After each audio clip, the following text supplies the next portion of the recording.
I still remember the exact click of the turnstile when I entered her office building that morning. It was meant to be a surprise, flowers in hand, a quiet smile, a reminder of what we once were. The receptionist looked up. "Sir, may I help you?" I said, "I'm here to see Mrs. Davis, the CEO." Her expression flickered, the kind of flicker people have when they're about to correct you gently. Before she could, a tall security guard stepped forward. "Sir," he said, his voice polite, practiced, "our CEO is Mrs. Johnson." I frowned. "I think you're mistaken. I'm her husband." That's when he smiled, that pitying smile you never forget. "Sir, Mrs. Johnson's husband is coming out right now." I turned, and there he was, hand in hand with my wife. It's strange, the kind of silence that follows betrayal. It isn't loud, it doesn't explode, it settles.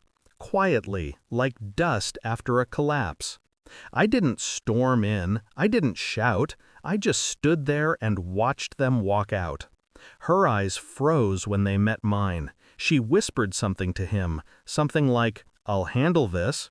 She walked toward me with the face I used to wake up next to, a face that once meant home. "Mark," she said softly, "I can explain." And I smiled, the kind of smile that makes liars nervous. She was always ambitious. That's what I admired about her. When we met, she was just a junior analyst, hungry, restless, brilliant. I encouraged her, pushed her to take chances. I was her shadow support system, the one who believed when no one else did. Every success she had, I celebrated louder than she did. Every night she came home exhausted, I cooked, I listened, I told her she was unstoppable. She was unstoppable, just not in the way I imagined. It started small, late-night meetings, phone calls that ended when I entered the room. Laughter in the next room that stopped when I asked, "Who's that?" She said it was work stress, deadlines, pressure. I believed her, because trust is easy when you're the fool. The truth came in pieces. A business card in her coat pocket, Daniel Johnson, Executive Director. A hotel receipt dated the same night she said she was in Chicago for negotiations. And finally, that morning at her office, the confirmation I didn't ask for, but deserved. For a few weeks, I let her think she'd gotten away with it. She cried once, said she'd been confused, that it was just emotional. I held her hand, pretending to forgive, pretending to be the same man she thought she could manipulate. While she slept beside me, I planned. Not revenge out of anger, that burns too fast. I wanted precision. I wanted her to feel what it's like to lose control of something you thought was yours. She'd built her empire on lies, and I knew where the cracks were. I started with her emails. She was careless with passwords. Found proof of insider dealings, quiet kickbacks, and confidential leaks sent to her lover's firm.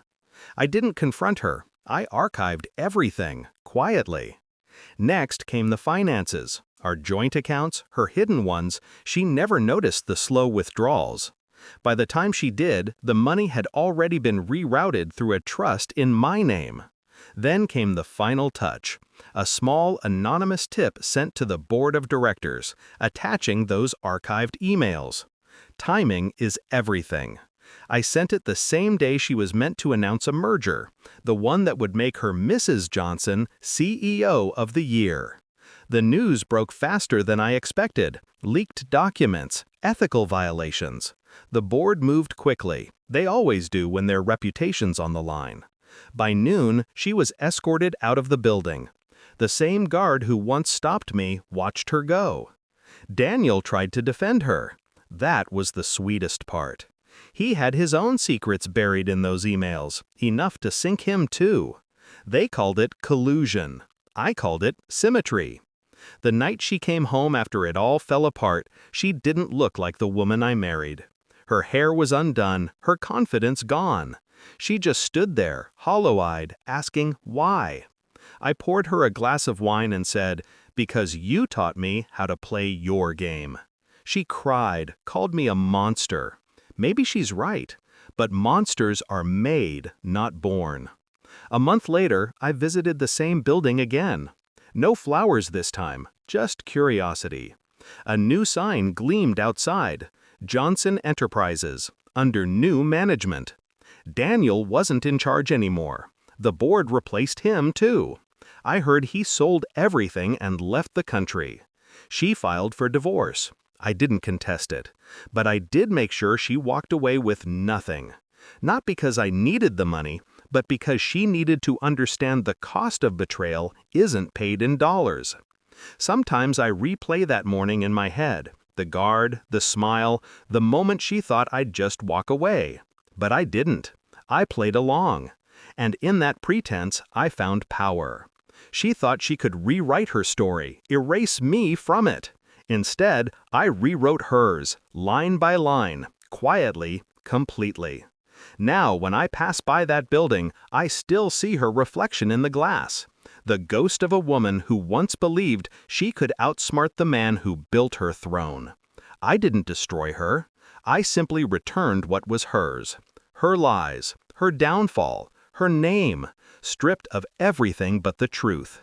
And the truth is all I ever wanted her to face. They say revenge doesn't heal. Maybe that's true. But it does balance things. And in a world that worships power, balance is the closest thing to peace I'll ever know.